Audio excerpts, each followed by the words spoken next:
Masya Allah, Alhamdulillah pada siang hari ini Ustaz Khalid berkesempatan bertemu dengan Dr. Zakir Naik. Alhamdulillah.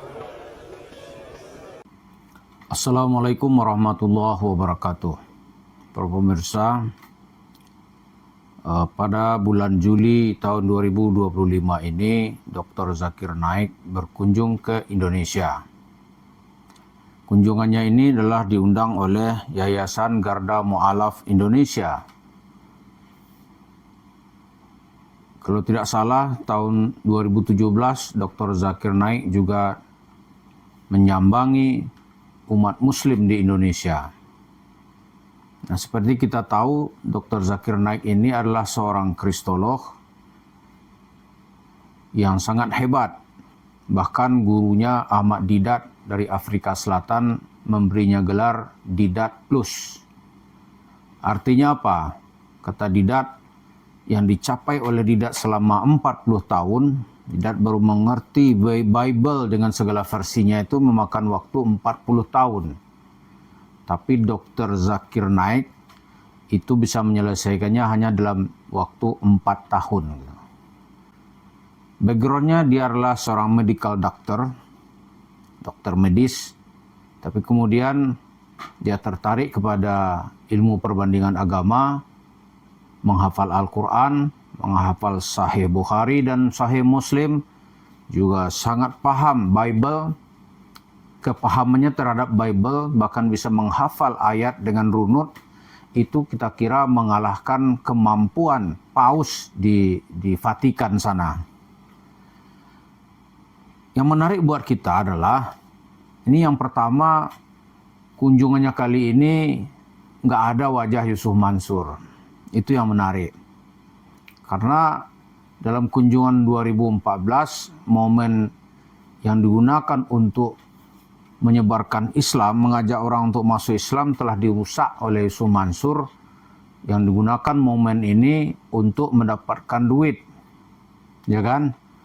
Memotivasi orang, atau momen ini telah digunakan oleh Yusuf Mansur untuk mendapatkan sponsor, sedekah, donasi dari orang-orang yang hadir yang sangat bersimpati kepada acara Dr. Zakir Naik. Padahal dianggap orang saat itu ya acaranya bukan cara Yusuf Mansur, kok dia bisa tampil, itu dinilai orang sebagai cara Yusuf Mansur untuk mendapatkan forum. Ternyata belakangan benar, itu dia menggunakan segala akal liciknya untuk mendapatkan forum. Ya, setelah itu panitia merumuskan, mengkaji, merevisi gitu. Yang penjahat-penjahat agama ini harus disingkirkan, dibuang ke laut dan tidak boleh ada tempat. Itulah yang terjadi pada tahun 2025 ini. Nggak ada Yusuf Mansur lagi sudah. Dia memberikan ceramah tentang comparative religion, baik di Jakarta, ya, di Bekasi, di Bandung, di Jogja, di Malang gitu. Oh, nggak ada Yusuf Mansur. Yang terlihat oleh kita dalam suratan kamera itu, berkunjung pun nggak ada Dr. Zakir Naik ke dia. Yang dikunjungi itu adalah Habib Rizik Syihab. Itu ya, dia datang ke markasnya di Petamburan sana. Atas pertimbangan apa, kita tentu tidak tahu ya. Tapi yang jelas, ya acara ini nggak ada tempat buat Yusuf Mansur gitu. Jadi ini ingin memaklumkan kepada umat Islam di Indonesia, ini baik dai dari luar maupun kiai-kiai dari dalam tuh nggak ada menganggap Yusuf Mansur. Yusuf Mansur tuh sudah dibuang. Karena mengikuti Yusuf Mansur artinya apa? Kita dibawa ke zaman yang nggak jelas. Ke dunianya dunia kurafat, dunia palsu, dunia omong kosong, membuat orang ini kehilangan arah dalam beragama gitu. Nah, oleh Zakir Naik ini dijelaskan bahwa sumber agama itu ya Al-Quran, ya hadis, lalu ada perbandingan agama yang rujukannya jelas dan bisa diteliti dari berbagai kalangan.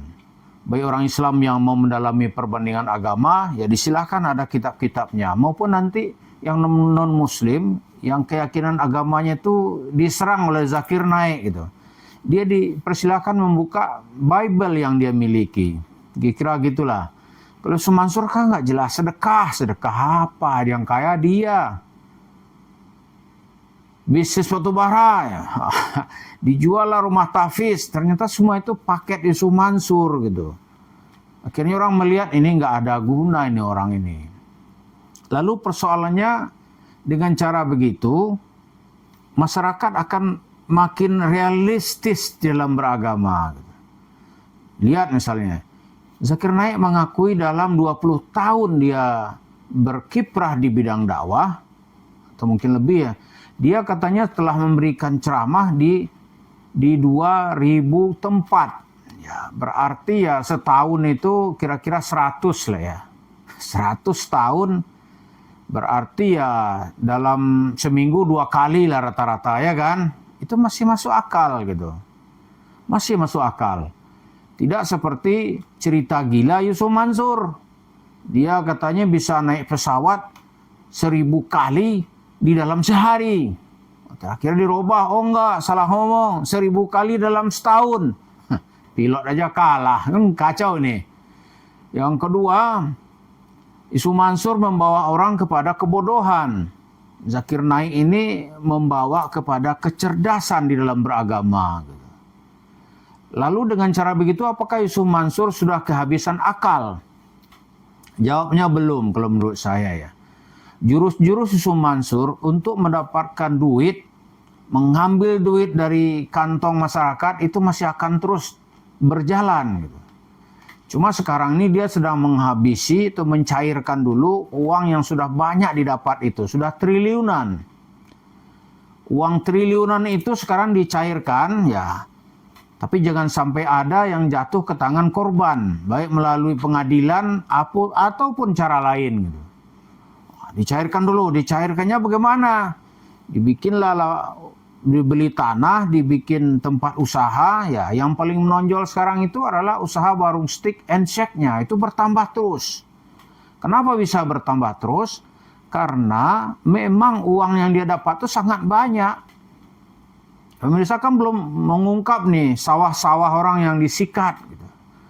Kemudian kebun-kebun masyarakat yang bayarnya mungkin nggak lunas, gitu.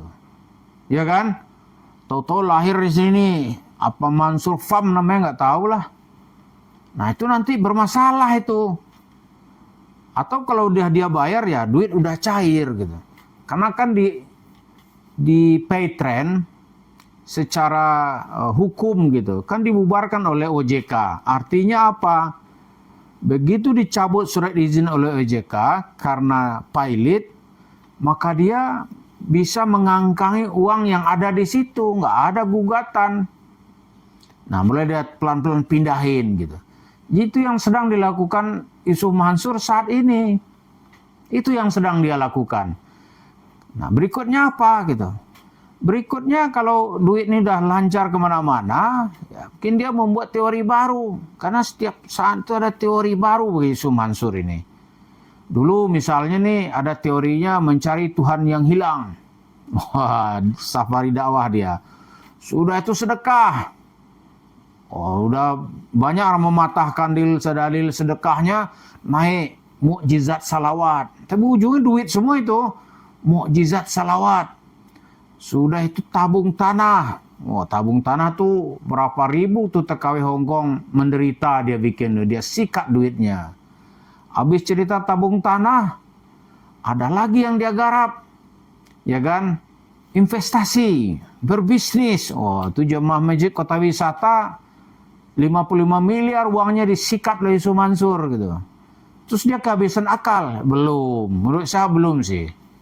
Belum lagi ilmu-ilmu yang lain ini, yang mukjizat katanya kan belum dia kemukakan.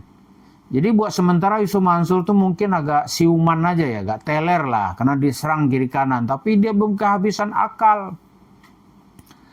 Dia belum mau menggebrak lebih jauh menurut kita ya. Bukan karena dia sabar gitu. Tapi memang karena pilar-pilarnya juga banyak diserang. Misalnya gurunya Habib katanya. Habib yang ngakunya dengan sombongnya mengatakan hafal 100.000 hadis. Dia bisa melihat Rasul. Dipanggil tuh Imam Masjid Nabawi, coba mana kamu lihat Rasul di sini? Kami aja semurut dari kecil menjadi imam di sini nggak pernah lihat Rasul. Kamu coba buktikan di sini. Kabur dia. Ditantang lagi oleh Kiai Umar. Katanya hafal 100.000 hadis. Coba Sahih Bukhari-nya hafal nggak gitu. Kabur lagi dia. Jadi Yusuf Mansur sekarang ini pilarnya agak terganggu gitu. Tapi yang jelas semangatnya untuk mendapatkan duit nggak akan pernah berakhir. Karena bagi dia kalau perlu, ya kalau tahun ini dia mau 300 warung steak and shake. Tahun depan mungkin dia mau target 500. Kita kan nggak tahu. Karena itu dia perlu duit gitu. Beli tanah investasi, beli tanah investasi. Yang bisa meruntuhkan Yusuf Mansur ini adalah kesadaran pendengarnya. Kesadaran masyarakat. Kalau masyarakat udah sadar, runtuhlah dia. Mari kita lihat bagaimana akhir dari cerita Yusuf Mansur. Terima kasih. Assalamualaikum warahmatullahi wabarakatuh.